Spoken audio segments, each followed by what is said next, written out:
Assalamualaikum students. Today we are starting with the new topic of OC. ठीक है, till the last we have completed characteristic of entrepreneur. And the another topic which has been cancelled for this year, so we skipping that topic and we will moving to another topic. Okay. So today's topic is functions of an entrepreneur. ठीक है. Now functions we've studied about the characteristic कि उसके अंदर क्या quality होना चाहिए. हाँ.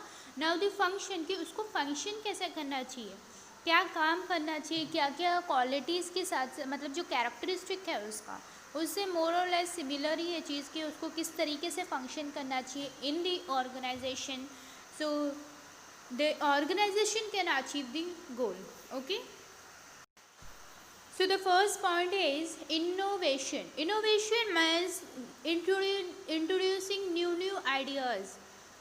Now it is a human nature that we get bored using by the same product. ठीक है, हम एक ही चीज़ यूज़ कर करके क्या हो जाते हैं, थोड़ा बोर हो जाते हैं. ठीक है. So the entrepreneur should introduce new ideas into the business. जो उसका प्रोडक्ट है क्या करना चाहिए, उसको इस तरीके से चेंजेस लाना चाहिए that the consumer can like it. क्योंकि कंज्यूमर पक जाते हैं, है ना. अगर आप नोट करेंगे कोई भी प्रोडक्ट का तो आप देखेंगे चेंजेस होते ही है. पहले वो प्रोडक्ट उनका जो डिज़ाइन होता होगा वो अलग होता है, फिर बाद में वो लोग अलग टाइप का डिज़ाइन लाते हैं. कुछ ना कुछ चीज़ें वो लोग क्या करते हैं, इंट्रोड्यूस करते हैं ताकि लोग न्यू देख के और उसको खरीदें. Got it. नो क्रिएटिव मतलब देखो क्रिएटिव होगा वो then only he can introduce newly ideas. समझ में आ रही है आपको. तो ये पिक्चर्स में आप लोगों को दिखा चुकी हूँ ताकि you can relate it with the last point. समझ में आ गया आपको कि इनोवेशन मतलब होता है an entrepreneur is basically an innovator. He introduce new combination of means of production. He must introduce new product or bring changes in the existing products. ठीक है. अगर वो चेंजेस नहीं करेगा तो इसके प्रोडक्ट कुछ दिन यूज़ करने के बाद लोग रोक देंगे. समझ में आई. Now see the picture, win, work, try, dream, time, है ना. This is aim. उसका एम है ये सब पाने के लिए. So देखो we having the business should have a aim, objectives. जब एम और ऑब्जेक्टिव नहीं होगा तो आप उसके हिसाब से काम नहीं कर पाओगे. एम और ऑब्जेक्टिव जब रहता है दिमाग में तो आपका क्या होता है, उस हिसाब से काम आप करते हो. ठीक है. So in this determination the second point is determination of objectives. मतलब क्या है, आपका कुछ गोल होता है, टारगेट होता है, बट कभी कभी ऐसी सिचुएशन आ जाती है कि according to situation you have to change the objective as per the market situation. ठीक है. आपको उसमें थोड़ा बहुत क्या करना पड़ता है, चेंज करना पड़ता है. You can't stick to one point कि ऐसा होना चाहिए. अभी जैसे कि आपने प्लान किया था कि ऐसी चीज़ें होगी और वो नहीं हुई तो आप अपने उसको अगर वो कुछ चीज़ अराइव नहीं हुई है जैसा आपने प्लान किया तो अपने प्लान को थोड़ा चेंज कर देने का. मतलब ये नहीं कि आपका जो मेन ऑब्जेक्टिव है वो टारगेट उसको चेंज करना, नहीं, वो नहीं है. मतलब क्या है कि आपका मेन तो ऑब्जेक्टिव अब वही है, लेकिन सपोज अगर कोई प्लान आपने किया था उसके अकॉर्डिंग चीज़ें नहीं हुई तो आपको थोड़ा सा उसमें चेंज करना है अकॉर्डिंग टू द सिचुएशन. ठीक है. अब देखो मैं आपको करंट एग्जांपल दूँ. देखो मैं ज़्यादा करंट एग्जांपल क्यों देखती हूँ, ताकि आपको इजीली समझ में आए, क्योंकि आपने सिचुएशन देखी है ना. उसे कि अभी ये देखेंगे किसी को नहीं पता था कि ऐसा होगा, एकदम बिजनेस सब रुक जाएंगे, सब कुछ भी नहीं होगा. तो अभी क्या, अभी अगर किसी ने सोचा होगा पहले कि अब हम लोग है ना ऑल ओवर इंडिया तो करते हैं, अब आउट ऑफ द कंट्री भी स्टार्ट करेंगे. अब क्या हो गया, कोई सिचुएशन ही ऐसी नहीं है. अब क्या बोलेगा, नहीं मेरे को तो किसी तरीके भी करना है, ऐसा नहीं होता है ना. Now he have to wait. अब वो क्या करेगा, अपने अच्छे से थोड़ा इंडिया के अंदर ही रोटेट करेगा. फिर थोड़ी दिन बाद जब सिचुएशन एकदम कंट्रोल हो जाएगी, जब वो आउट ऑफ द कंट्री के बारे में सोचेगा. समझ में आया आपको. मतलब ये नहीं कि उसने अपने ऑब्जेक्टिव को छोड़ दिया, but the situation according to the market, अभी मार्केट इस स्टेबल नहीं है कि हम बाहर भेज सके, तो वो थोड़े दिन रुक जाएगा, अभी अंदर ही अंदर काम अच्छा करेगा, फिर वो बाहर का सोचेगा. आई बात समझ में. तो डिटर्मिनेशन ऑफ द ऑब्जेक्टिव कि आपको चेंज करना चाहिए as per the market situation. Now the third point is development of market. अब देखो, अगर आप देखेंगे तो पहले किस तरीके से मार्केट हुआ करती थी, है ना। तो डेवलपमेंट ऑफ मार्केट मतलब मार्केट के अंदर भी कॉन्टिन्यूसली अगर आप देखोगे तो there is becoming change and change, है ना, कि डिमांड जो है कंज्यूमर की इंक्रीज़ भी हो रहे हैं, तो उसके हिसाब से प्रोडक्ट्स भी इंट्रोड्यूस हो रहे हैं, मार्केट का style even it is changing, ठीक है।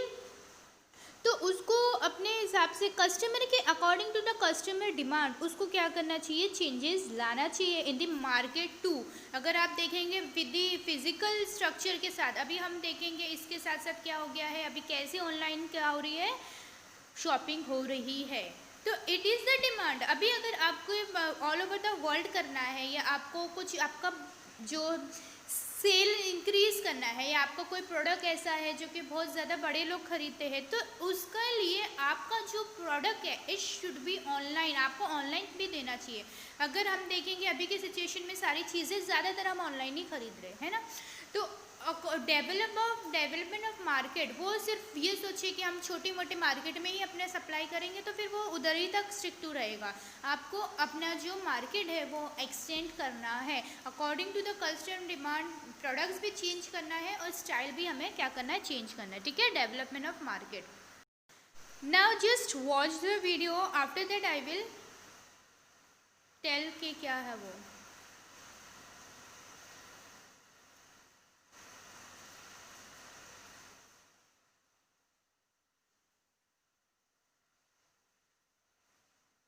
यू कैन ऑब्जर्व क्या हो रहा है ना, ये किस तरीके से आगे एकदम चली गई है technology.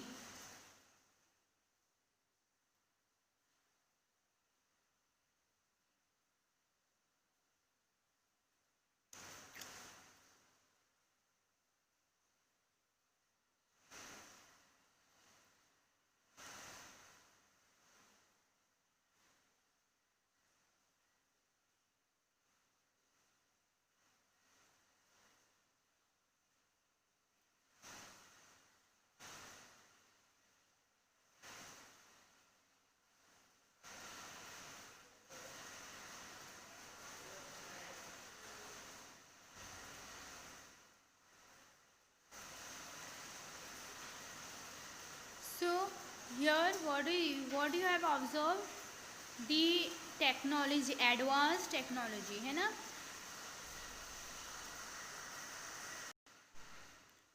So here after watching this, now I want to explain something. I think after watching the video you can easily recognize what the point is, new technologies, okay। As per the situation you have to learn about to how to handle the new technologies, ठीक है।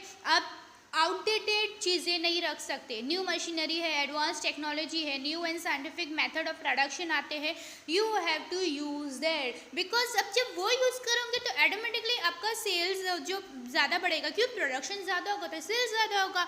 अब if you are outdated till now तो आपका production उतना नहीं होगा, ठीक है। आ रही बात समझ में। और अभी जितने जो लोग हैं वो अपडेट चीज़ें ही इस्तेमाल करना पसंद करते हैं, ठीक है। तो the point is new technology. Now the fifth point is good relation. As you know that the consumer is the king of the market, and we have to, the business or the organization has to satisfy the consumer. अगर आपका coordination नहीं होगा employees के साथ, customers के साथ relations अच्छा नहीं होगा तो आपका जो बिजनेस है वो सक्सेस कर ही नहीं सकता। क्यों? क्योंकि आप कस्टमर को भी सेटिस्फाइड नहीं कर रहे हो, इवन दो इनर जो है आप एम्प्लॉयज़ को भी सेटिस्फाइड नहीं कर रहे हो, ठीक है। जब अगर एम्प्लॉय सेटिस्फाइड नहीं होंगे वो अच्छे से काम नहीं करेंगे, अच्छे से काम नहीं करेंगे तो सेटिस्फैक्शन टू द कंज्यूमर और कस्टमर को नहीं मिलेगा। तो डेफिनेटली आपका जो मार्केट है या जो आपका बिजनेस और ऑर्गेनाइजेशन है वो डाउन पे ही आ जाएगा। तो you have to maintain the good relationship between the employ as well as customer, ठीक है। अच्छे से एकदम गुड रिलेशन क्या रखना है, कोऑर्डिनेशन अंडरस्टैंडिंग रखना है अमंग देम, ठीक है। ना in BK you have studied about the capital, ठीक है। कैपिटल आपको पता है ना क्या होता है, the amount which is introduced into the business by the proprietor और ओनर। तो देखो entrepreneur needs a financial resource and financial support. अगर ऐसा नहीं है कि एक बार उसने इंट्रोड्यूस कर दिया बस ख़त्म, तो उसको फंड फंडिंग जो रहती है वो रेस करनी होती है अलग अलग जगहों से, तो he should be good and honest to that one कि वो लोग इजीली फंड क्या करें दे सके, है ना। अगर कोई आपको बिजनेस में पैसे लगा रहा है, उनके साथ बेईमानी कर रहे हो आप, तो फिर वो पैसे नहीं लगाएगा, ठीक है। तो पैसों की तो ज़रूरत पड़ती ही रहती है। So you have to made good relationship with the investor too, ठीक है। तो इजीली आपका जो है फंड्स आ जाएगा। जब तक के फंड्स नहीं होगा, आप फाइनेंशियली स्ट्रांग नहीं होंगे, फाइनेंशियली साउंड नहीं होंगे, तो ऑटोमेटिकली आपका जो लेवल है उतना ऊपर नहीं जा सकेगा जो आपको चाहिए। Okay, the last point is taking decision. देखो आपको क्या करना है, सक्सेस होना है, ये आपका क्या है, एक एम है। बट एम के लिए, अचीव करने के लिए बात ये होती है कि आप कौन सा रास्ता चूज़ कर रहे हो, है ना।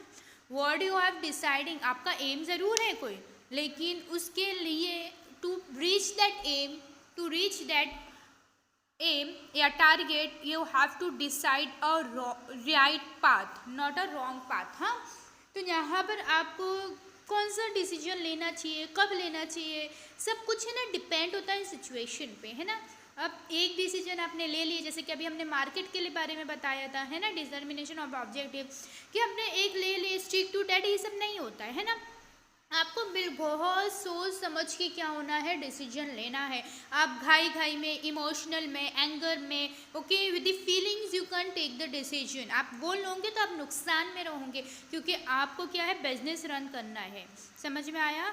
So decide, commit, focus, succeed, ठीक है। तो आपका जो है डिसीजन एकदम सोच समझ के होना चाहिए, और जो अकॉर्डिंग टू द प्लान होता है या अकॉर्डिंग टू द सिचुएशन होना चाहिए, करेक्ट टाइम पे करेक्ट डिसीजन।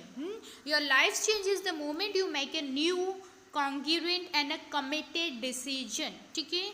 आपका डिसीजन ही अच्छा नहीं है, सो फिर और आपका डिसीजन फ्लक्चुएट होता है, तो डेफिनेटली आप जो है सक्सेस नहीं कर सकते। Okay, here we completed the functions of entrepreneur.